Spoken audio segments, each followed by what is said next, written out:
ഒരു കൊലകുത്തിയ വാഴ ഇടിയുണ്ട് അത്ര കാമ്പ് പൊളിച്ചിട്ട് അതിൻ്റെ പൊളിക്കാനാവുമോ നോക്കട്ടെ. വലിയ വാഴയാണ്. വേണ്ട കിട്ടുമോ നോക്കട്ടെ. കൊത്തി കഴിഞ്ഞിട്ട് കാണിക്കാൻ വീഡിയോ എടുത്തോണ്ടല്ലേ. അതാണ്ട വലിയ ഉണ്ട് ഉയരം കണ്ടു. അതിൻ്റെ കൊത്തി ഇടാനാ നോക്കട്ടെ.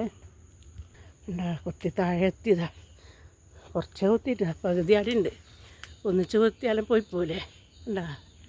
അവിടെ നിന്ന് ഇങ്ങോട്ട് പൊളിച്ചെടുക്കട്ടെ.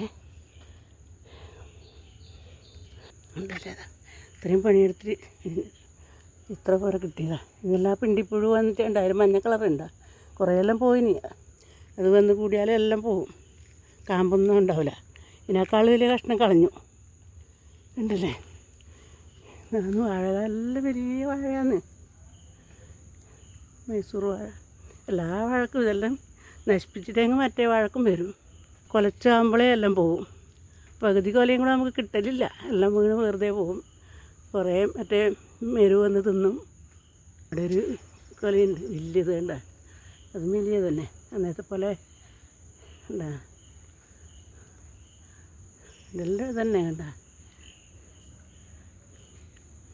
രോഗം വന്നിട്ടെങ്കിൽ നല്ല കൊല കിട്ടിട്ടിന്. എത്രക്കുണ്ട് വാഴ ഉണ്ടോ. വലിയ വാഴയല്ലേ. അതിൻ്റെ മുകളിലൊരു ചക്കയുണ്ട് അങ്ങാടെ കാണുന്നുണ്ട്. വാഴ അതാണ്ട എല്ലാം വീണ് പോയത്. എനിക്കിതൊന്നും പറിക്കാനും ആവില്ല. കൊക്ക വേണ്ടേ.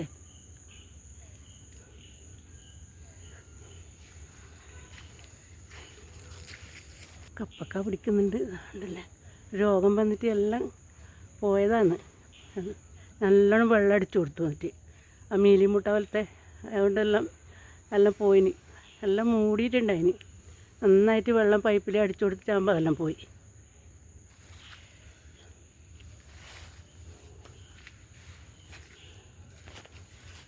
സോദരി വാഴകൾ ഇടലുണ്ട് അല്ലേ. ചെറിയ ചെറിയ കൊല ഒന്ന് പിന്നെ 2 ദിവസത്തേക്ക് ഉണ്ടാവും നമുക്ക്. വീടിൻ്റെ ഇതെല്ലാം ഉണ്ട് പൊളുന്നത്.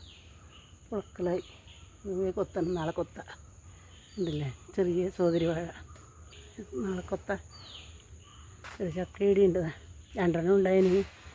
ഒന്ന് പറിക്കാന്ന് വെച്ചിട്ട് അവിടെ പെത്തുപോയി. പെത്തുപോലെ പക്ഷിയെല്ലാം തിന്നു. അവർക്കാവട്ടെ. ഇത് വേഗം നാളെ ആവട്ടെ പറിക്കാം.